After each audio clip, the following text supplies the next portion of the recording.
Running a small business from home on a shoestring budget presents huge challenges, and it's one of the reasons that I don't rely on my Etsy business, the creative side, the clothing design side, as my main source of income.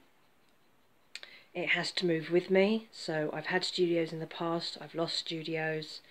Now I am working from home from my 2-bed apartment. It's small, it's not set up as a clothing photography studio. The light is bad, there's no money for proper technology, there's no money to pay photographers and models and to hire studios. So it's literally a case of make, do and mend in this environment. And I wanted to illustrate that a little bit because I know there are lots of small Etsy businesses here on YouTube who will appreciate what I'm doing here and where I'm coming from. But I think there are also probably lots of people who have no idea how tricky it is, and especially in a cost of living crisis where, you know, there's pressure to make money, but no facilities and no budget to help that become a thing. So I've set up a temporary studio in my front room. My studio is full of studio stuff and is half the size of my front room. So I've worked out how to set up a temporary photo shoot space as and when I need it. And what I tend to do is I'll make 3 or 4 garments at once and I'll shoot them in one set. A lot of that is governed by things like the weather. I have limited light here, and it often means that you can't shoot in the winter, in the autumn, probably in the spring because of the weather. So you make do with what sometimes it can be too sunny, it can be too dark, it's very hard to get just right. So there's a lot of post-production in photographs, and you just kind of get on with it, really. I'm used to kind of throwing things together haphazardly and finding DIY ways to make things work.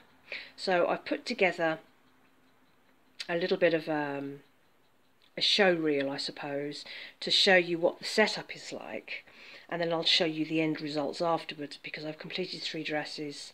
I've been waiting for the weather to improve a little bit so that I can shoot them. So I thought I would show you how that works. Apologies for the lens flare on some of this, or most of this perhaps. There isn't much space to put a camera that's wide enough to be able to shoot the setup of what I'm doing, and it faces the window, and I have no way around that. It's either face the window and get light, or don't face the window and the whole scene will be in darkness. So it is what it is. Again, you know, you're making do and mending, you're shoving things together, you're doing what you can. So anyway, this is a fairly standard shoot process for me. I hope you enjoy.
I try to make minimal changes to my photos once I've taken them.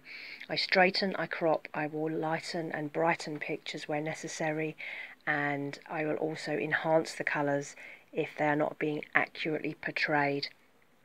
One of the problems with shooting on a mobile phone, as many people will have realised, is the colours aren't always great and they don't always accurately reflect what you're taking a picture of.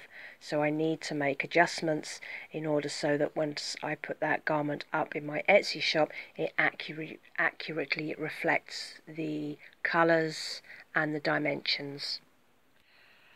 So that's really an average setup for me when I am shooting garments that I've made and how I get them ready and online and into my shop. There's other things that I have to do. I have to write the descriptions to upload them up to Etsy. You have to get the measurements and all that sort of thing. I also try to customize all my garments so they're available for, you know, shortening of hems, things like that. So I add all that information in as well, make sure the postage is right, that it's going to the right places so the right people around the world can see that they can buy it, because you can personalise all that sort of thing as well.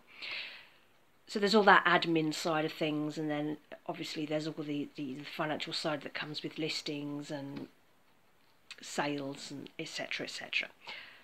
But that's the basic process that I go through whenever I make garments. I try to make them in batches, as I said before, so that when I'm shooting, putting together that whole setup in this room here, in my front room, I'm only doing it every so often, and that just makes things a little bit easier. But it's not a glamorous way to work. I miss the days of photo shoots and collaborating and things like that, but things have changed a lot since 2020. A lot of the photographers I used to work with don't do that kind of work anymore. A lot of the spaces have gone. I used to have my own studio, and there was horrible space there that was really, really, really cheap for what it was. So there was always access to create really, really great things, and I have some amazing work from people I've collaborated with, models and photographers and makeup artists, etc. But things change, and you just have to go with it. You have to just be flexible and work with what you've got, because otherwise, you know, you're just going to have to find your work elsewhere.